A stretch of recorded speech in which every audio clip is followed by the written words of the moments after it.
आता है, इसलिए आज रात को 12 बजे से व्रत प्रारंभ हो जाएगा।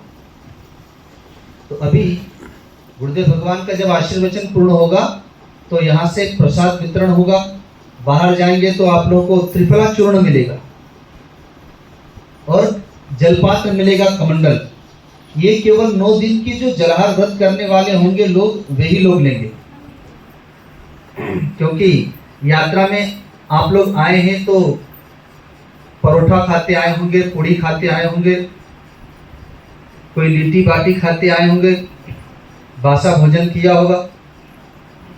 इस कारण से आपका अगर पेट साफ ना हो तो व्रत में दुविधा होगी। तो यहाँ पर आज शाम को आपको खिचड़ी दी गई, हरी सब्जी दी गई, मूंग की दाल दी गई और अब यहाँ पर त्रिफला चूर्ण मिलेगा, जिसे आप लोग खा करके जल पी लेंगे ताकि आपका पेट स्वस्थ हो, व्रत में बाधा ना हो।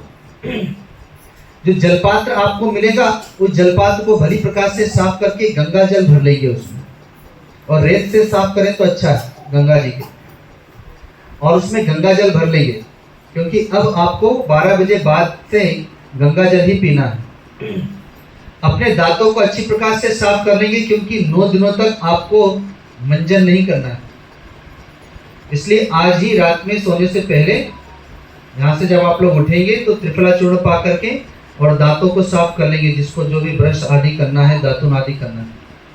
क्योंकि कल से न तो आपको सिर पर तेल लगाना है, न साबुन लगाना है, न दाढ़ी बनाना है, न नख काटना है, न वस्त्रों पर साबुन सर्फ लगाना है और न ब्रश आदि करना है।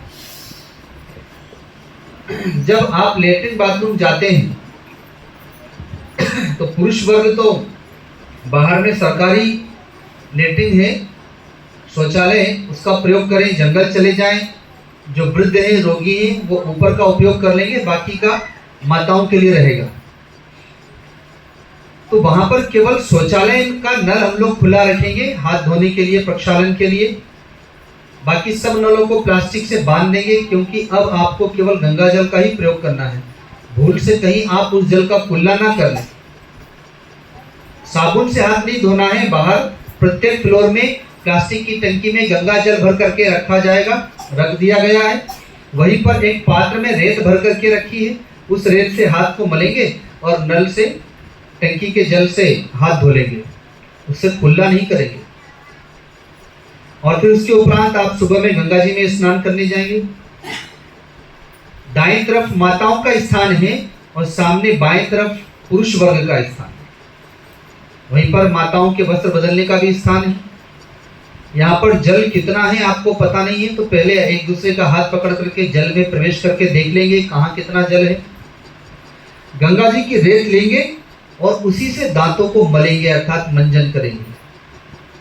केवल गंगा जल के रेत से आप मंजन कर सकते हैं और जल पी करके बाहर कुल्ला करेंगे, गंगा जी में कुल्ला नहीं करेंगे। इसके उपरांत गंगा जी में आप लोग स्नान कर लेंगे। मुख में किसी प्रकार का तिनका, कागज, कपड़ा, बहुत से लोगों की आदत होती है नख काटने की, है ना, दांत में से चबाते रहते हैं नखों को। ये आपको नहीं करना है, सावधानी बरतना होगी। न तो कपड़ा मुंह में डालें, न किसी प्रकार का तिनका मुंह में डालें, न अपने दांत नाखूनों को मुंह से काटें। जब व्रत प्रारंभ हो जाता है तो कुछ दिनों के उपरांत होंठ फटने लगते हैं, उसको भी अपने दांतों से काटना नहीं है, वो अपने आप ठीक हो जाएगा। व्रत के दिनों में ऐसा होता है। कोई ब्लड प्रेशर वाले होंगे, कोई शुगर वाले होंगे, किसी को पेट दर्द होगा, किसी को उल्टी होगी, इससे घबराएंगे नहीं, इससे कुछ ज़्यादा नहीं होगा। लेकिन अगर कोई दवाई लेते होंगे प्रतिदिन, तो आज से ही, रात्रि से ही दवाई छूट जाएगी उनकी। अब 9-10 दिनों तक उन्हें दवाई नहीं लेना है, किसी भी प्रकार की दवाई नहीं लेना है। जो रेगुलर लेते हैं वो जान ले कि दवाई अभी से उठा के रख दे, क्योंकि इसमें किसी प्रकार की दवाई नहीं चलेगी। किसी प्रकार का कष्ट होगा तो आकर के गुरुदेव भगवान को तथा संतों को जानकारी देंगे, तो आप लोग को उपचार बताया जाएगा। तो रात को 12 बजे से ये व्रत प्रारंभ हो जाएगा और इसमें केवल गंगा जल ही पीना है, गंगा जी में ही स्नान करना है। और जो जलपात्र में जल भर दिया जाएगा, आप लोग जो भर लेंगे उसी को दिन में पीते रहेंगे। मन करे या ना करे, लेकिन फिर भी जल पर्याप्त मात्रा में पीते रहेंगे। ठंडा जल पीने का मन ना करे तो कमंडल को धूप में रख लेंगे, लेकिन गैस पर गर्म नहीं करेंगे। और यहाँ पर जल पात्र में जल भर करके मंदिर के पास रखा है, यहाँ से जल भर लेंगे और यहाँ से भी पी लेंगे। जिन माताओं के पास में छोटे बच्चे होंगे, यदि वे व्रत में होंगी तो अपने बच्चों को स्नान कराना, खिलाना पिलाना सब कुछ कर सकती हैं, लेकिन उसमें सावधानी बरतेंगी और उसके उपरांत रेत से गंगा जी के हाथ मल के गंगा जल से हाथ धो लेंगी, ताकि अपवित्रता न रह जाए। कोई भी 9 दिन की जलारी माताएं रसोई घर में सेवा करने नहीं जाएंगी, चाहे वो रोटी बनाने की सेवा हो, सब्जी अमनिया करने की सेवा हो, गेहूं चावल साफ करने की सेवा हो। कोई भी 9 दिन की जलारी माताएं सेवा करने के लिए रसोई में नहीं जाएंगी।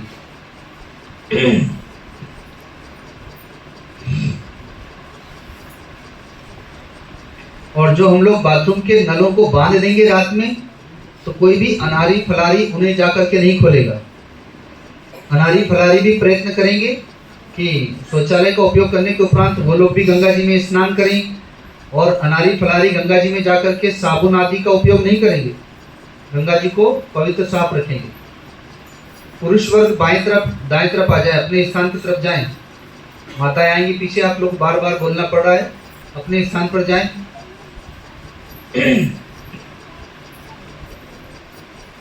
जो आप लोग की कंघी होगी, कंघी को भी आज आप लोग धो लेंगे, उसमें तेल साबुन आदि लगा होगा, उसी कंघी को आप लोग को करना है। और अब जो कपड़े आपके रहेंगे उन कपड़ों को अब तेल साबुन नहीं लगेगा, साबुन सर्फ नहीं लगेगा। जो नए कपड़े अगर लाए होंगे और अभी प्रयोग नहीं किए होंगे, तो जब करेंगे तो जल छिड़क लीजिएगा, जो पूरा एकदम नया होगा। और गुरुदेव ने आज बता ही दिया है, पुरुष वर्ग सभी धोती में और माताएं साड़ी में। जो बालिकाएं हैं उनके लिए भी गुरुदेव ने बता ही दिया है कि उन्हें क्या पहनना है।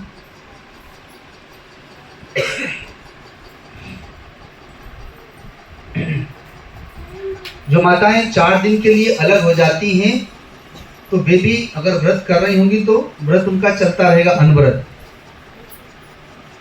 अर्थात मासिक वाली माताएं भी व्रत करेंगी, लेकिन अब वे गंगा जी में स्नान करने नहीं जाएंगी। उसके लिए बाथरूम में ही वे लोग जल मंगा लेंगी। जो जल भरने वाले भक्तगण रहेंगे यहाँ पर, उनसे जल मंगा लेंगी और बाथरूम में ही स्नान करेंगी। 4 दिन के उपरांत तब गंगा जी में जा करके स्नान करेंगे। और जो गंदा कपड़ा होता है उसे शौचालय में नहीं डालेंगे, न डस्टबिन में डालें। बाहर झाड़ियाँ हैं, झाड़ियों में जा करके डालें। ये बात सभी माताएं एक दूसरे में फैला दें, क्योंकि प्रतिवर्ष इसकी समस्या आती है। आश्रम के दाएं और बाएं दोनों तरफ संतों की कुटिया हैं, वे लोग उधर फेंक देते हैं वस्त्र को। सामने में बगीचा है, बगीचे में भी नहीं फेंक सकते हैं, उसे झाड़ियों में जा करके फेंकेंगे। और ये माताओं का ही विषय है, हर बार लेटरिन सीट में डाल देती हैं, सीट जाम हो जाता है।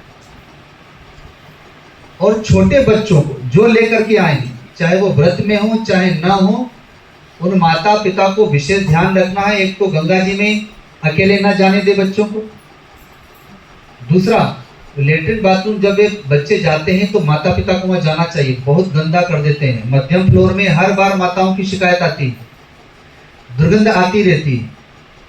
नलों को चालू छोड़ देते हैं, जो गंगा जल भर करके टंकियों में रखा जा रहा है उन नलों को खुला छोड़ देते हैं बच्चे, सारा जल ऐसे ही बह जाता है।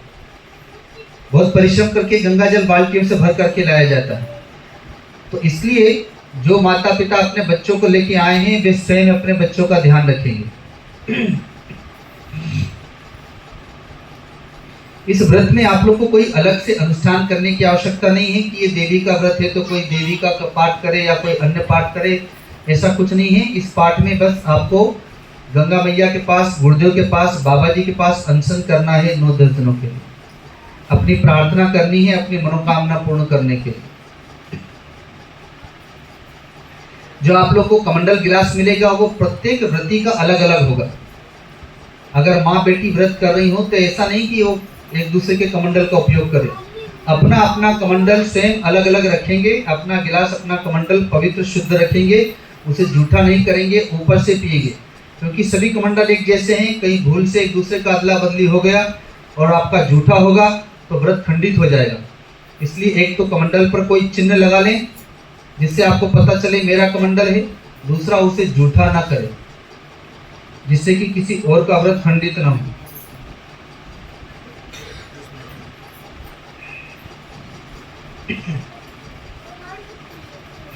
दोनों समय गंगा जी में स्नान करेंगे।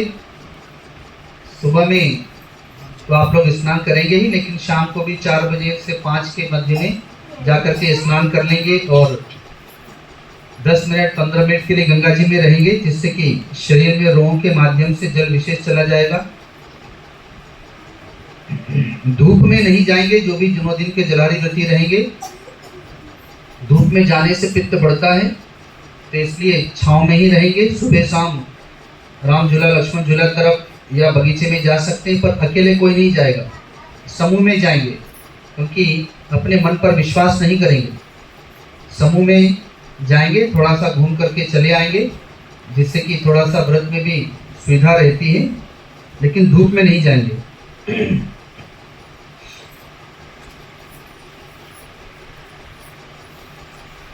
सुबह में यहाँ पर 8 बजे से प्रतिदिन गीता रामायण मेरा लक्ष्य और कृष्णायन आदि का पाठ होगा। श्री राम नारायण पाठक जी प्रतिदिन यहाँ 8 से 9, सवा 9, साढ़े 9 तक ये पाठ करेंगे। जो दैनिक पाठ करने वाले हैं, श्रवण करना चाहते हैं या साथ में करना चाहते हैं, तो वे लोग यहाँ पर पाठ में सम्मिलित होंगे। उसके उपरांत थोड़ी देर संतों का प्रवचन होगा और फिर गुरुदेव भगवान का आशीर्वचन होगा। तो सभी जलारी अनारी फलारी व्रतियों को कम से कम 9:30 बजे तक हॉल में आ जाना चाहिए।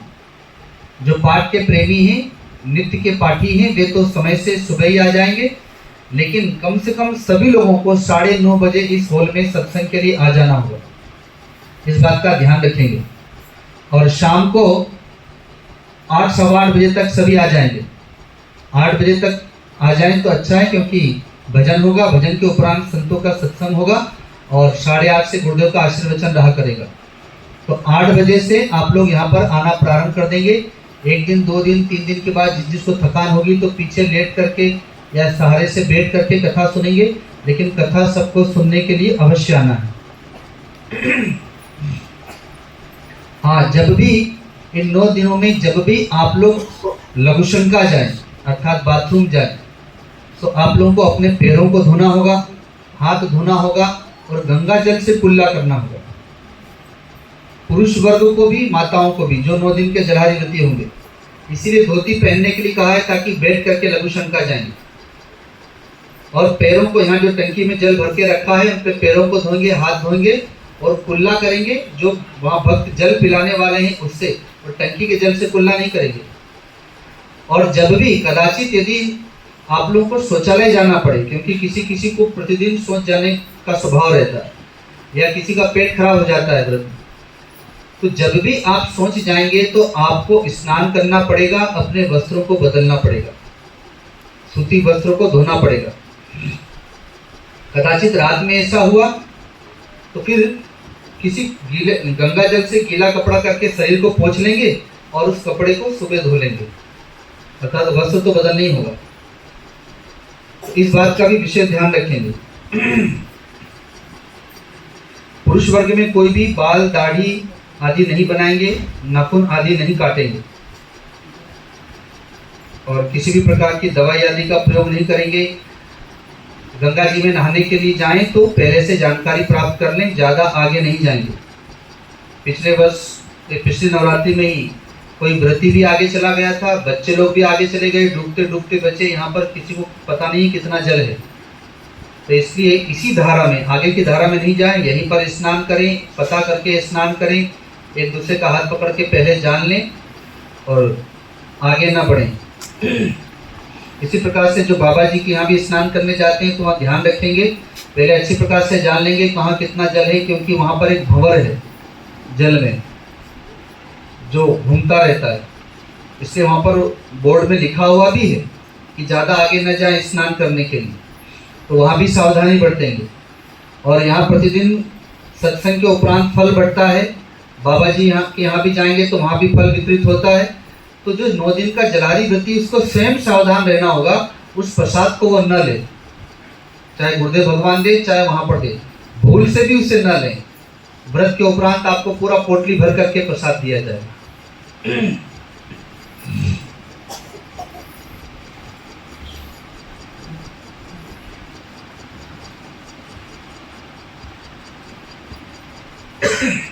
कल बहुत सारे लोग ऐसे भी होंगे जो पहला दिन और अंतिम दिन जलहार का व्रत करेंगे, और कुछ लोग इसमें फलाहारी भी होंगे जो कल तो जलहार करके अगले दिन से फलाहार करने लग जाएंगे। और कोई कोई इसमें बहुत सारे तो ऐसे होंगे जो 9-10 दिनों तक के लिए व्रत करने के लिए आएंगे। तो जो 9 दिन के जलहारी व्रती हैं वे लोग तो दृढ़ संकल्प करके आए हैं, तो वही लोग त्रिफला लें और कमंडल लें। जो फलाहारी है, अनारी है, उन्हें तो कमंडल की आवश्यकता नहीं है, तथा जो फलाहारी होंगे तो वे लोग नीचे रसोई में बता देंगे ताकि जानकारी प्राप्त हो जाएगी कि कितने फलाहारी हैं, तो उनके लिए फलाहार बन सके। यहाँ नीचे में माताओं के वस्त्र बदलने का एक छोटा सा टीन का मकान जैसा, घर जैसा बनाया गया है, तो वे लोग वहीं पर स्नान के उपरांत वस्त्र बदलेंगे। आश्रम में किसी भी प्रकार का कूड़ा कचरा प्लास्टिक इधर उधर न फेंके। जहाँ कहीं भी डस्टबिन मिले उसी में आप लोग फेंकेंगे। अपने जूते चप्पल का ही प्रयोग करेंगे, भूल से भी दूसरे के जूते चप्पलों को न पहने, क्योंकि बहुत सारे भक्त बाहर से आते हैं गुरुदेव का दर्शन करने के लिए, और जब लौटते हैं तो उनकी चप्पल वहाँ से गायब मिलती। तो आज अम्बाला से कोहली जी आए हुए थे, तो मैं हमेशा बताया करता हूँ कि अगर अपनी चप्पल जूते बचाना हो, क्योंकि आप लोग में बहुत सारे लोग हैं जो मानते ही नहीं हैं, दूसरे की जूते चप्पल पहनते हैं, तो हर बार मुझे बताना पड़ता है। तो मैंने पहले भी कई बार बताया था कि एक चप्पल जूता यहाँ उतारो, दूसरा बहुत दूसरे उस कोने में उतारो। तो कोहली जी ने कहा कि स्वामी जी इस बार तो आपकी योजना फेल हो गई। हाँ, बोले पवन कोहली जी ने कहा कि स्वामी जी आपकी योजना फेल हो गई, मैं तो एक चप्पल यहाँ उतारा, दूसरी वहां उतारा, फिर भी मेरी चप्पल कोई खोज करके ले गया। तो मैंने भी बोला कि भाई मैं रोज खुद बोलता हूँ कि दूसरे की जूते चप्पल मत पहनो, पर मेरी भी कोई पहन जाता है, तो अब और किसके लिए क्या कहा जाए, लेकिन फिर भी बोलना तो पड़ेगा ही। तो इसलिए अपने ही जूते चप्पलों का प्रयोग करें, दूसरे के जूते चप्पलों का प्रयोग न करें, और अपना पैसा, अपना मोबाइल अपनी सुरक्षा में स्वयं रखें। ये आश्रम है, ऐसा सोच करके जहां तहां चार्ज में लगा करके न छोड़ें। जब आप ऊपर आए तो अपने रूम में ताला आदि लगा करके आया करें, बिजली पंखा सब बंद करके आया करें। एक दूसरे का भी ध्यान रखें और अपने अपने पैसे मोबाइल का स्वयं ध्यान रखेंगे। जो भक्त लोग पुरुष वर्ग में बहुत सारे कुछ लोग ऐसे भी होंगे जो बीड़ी सिगरेट पान गुटखा आदि का सेवन करने वाले होंगे, और यहाँ आए हैं अब अनहार फलाहार करके रह रहे होंगे, तो इस आश्रम के परिसर में इन सब चीजों का उपयोग नहीं करेंगे। ऐसे तो 9-10 दिन के लिए छोड़ दें वो लोग तो अति उत्तम है, गंगा मैया को समर्पित कर दें। लेकिन यदि नहीं कर पाए तो फिर बाहर बगीचे में जाएं, वहीं उपयोग करके उधर ही कुल्ला करके और इलायची वगैरह खाते हैं। इनको बिठा दो, इनको समझ में नहीं आएगा, हाथ पकड़ के उधर पीछे बिठा दो, धीरे से, कोई बात नहीं, कोई बात, उनको अभी ध्यान नहीं आ, गुरुदेव की खोज में हो।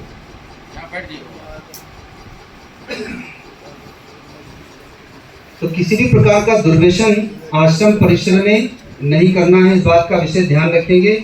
अनाहारी और फलाहारी को किसी भी प्रकार से, अनाहारी फलाहारी के द्वारा किसी भी प्रकार से जलहारी व्रती को किसी प्रकार की बाधा नहीं होना चाहिए, इस बात का ध्यान रखेंगे। और जो लोग अपने घरों से अपने लिए यात्रा के लिए या बाल बच्चों के लिए नमकीन, बिस्कुट, मिठाई आदि जो कुछ भी लेकर के आए होंगे तो गुरुदेव के पास जमा करा देंगे। वहां से उनके बाल बच्चों को नमकीन, फल, मिठाई सब कुछ समय समय पे मिलता रहेगा। अपने पास खाने की कोई चीज मत रखिएगा, क्योंकि 9-10 दिन बाकी है, यदि भूल से कुछ ना कुछ खाने में आ जाएगा अगर बचा के रखेंगे तो, क्योंकि पहले व्रतों में ऐसा हो चुका है। तो इसलिए इस बात का भी ध्यान रखेंगे। और दोपहर में जो मध्यम फ्लोर में माताएं हैं तो रूम आदि दिया गया है, तो जो 9 दिन के जलहारी व्रत में रहेंगी माताएं वे प्रयत्न करें कि दिन में धूप के समय में बंद कमरे में न रहें, दरवाजा खिड़की खोल करके पंखा चला के रहें, बाहर बरामदे में रहें, अधिक से अधिक खुले में रहें, ऐसा प्रयत्न करेंगे। और मध्यम फ्लोर एकमात्र माताओं को दिया गया है। जैसे ऊपर में और छत पर और सबसे नीचे फ्लोर में पुरुष वर्ग हैं, वैसे ही मध्यम फ्लोर में एकमात्र माताएं हैं। वहां पर कभी भी किसी भी अवस्था में कोई भी पुरुष वर्ग नहीं जाएगा, भले उनके परिवार के लोग वहां पर रहते हों। किसी की माँ, किसी की बहन, किसी की बेटी, किसी की धर्मपत्नी भी वहां पर हो तो उनसे मिलने के लिए या किसी कार्यवश भी नहीं जाएंगे, फोन से बातचीत कर लेंगे, ऊपर बुलाएं और अपना कार्य करें। क्योंकि इन 9 दिनों में व्रत में रहने पर माताएं वहां पर विश्राम कर रही हैं, विश्राम में किसी भी अवस्था में कैसे भी लेटी हुई हैं। तो जब पुरुष वर्ग जाएंगे तो उन्हें संकोच होगा, इसलिए गुरुदेव की सख्त आज्ञा है कोई भी पुरुष वर्ग मध्यम फ्लोर में कभी भी किसी भी परिस्थिति में न जाए। अगर उसे वो वहां जाते हुए पाया गया तो फिर उसे सख्त दंड दिया जाएगा। ये बात आप लोग को बता दी जा रही है, इसका आप लोग अच्छी प्रकार से अनुपालन करेंगे। तो ये 9-10 दिन तक जो आप लोग को व्रत करना है, उनमें कौन कौन से नियम आदि हैं जिसका आप लोग को पालन करना है, उसकी अच्छी प्रकार से आप लोग को जानकारी दी गई। आप लोगों ने अच्छी प्रकार से समझ लिया होगा। पहले जो व्रत कर चुके हैं वे तो इन बातों को जानते ही थे, इसमें कोई नए होंगे तो वे लोग भी समझ गए होंगे। और जिस किसी को समझ में ना आई हो तो व्रत अभी पूरा 9-10 दिन है ही, कल सुबह से ही वो लोग पुनः जानकारी प्राप्त कर लेंगे।